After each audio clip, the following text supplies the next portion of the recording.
நம்ம வாழ்க்கையிலங்க பல சந்தர்ப்பங்கள்ல நம்மள சேர்ந்தவங்கனாலேயே நம்ம நிறைய காயப்பட்டு நிற்போம்.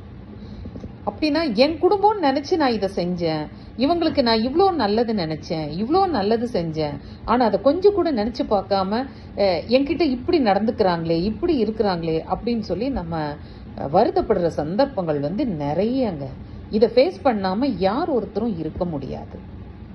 ஆனா உங்களுக்கெல்லாம் நான் ஒன்னே ஒன்று சொல்றேன். பகவத்கீதையில சொன்னதா ஒரு சொல்லு இருக்கு பாத்தீங்களா? கடமையை செய், பலனை எதிர்பார்க்காதே.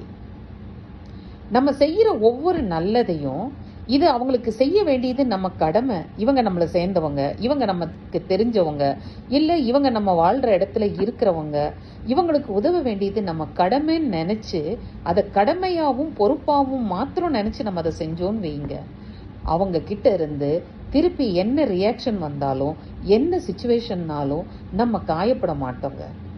நம்ம மனசுல நம்ம ஒரு எண்ணத்தை வச்சிருக்கோம். நம்ம ஒருத்தருக்கு உதவி செய்யறோம், அந்த உதவி அவங்களும் நமக்கு செய்யணும், திருப்பி செய்யணும் தேவைப்படுறப்ப அப்படின்ற மாதிரி நம்மள அறியாமையே நம்ம ஒரு மித் இருக்குங்க, ஒரு பழக்கம் நம்ம ஹியூமன் மத்தியில, மனுஷங்க மத்தியில பரவி இருக்கு. நம்ம அதை ஃபாலோ பண்ணி எதிர்பார்க்கறதுனால தான் காயப்பட்டு நம்ம நிற்கிறோம். அதை நினைச்சு பார்க்காம நம்ம பாட்டுக்கு இருந்தோன்னு வைங்களேன், இந்த வலி நமக்கு வரவே வராதுங்க.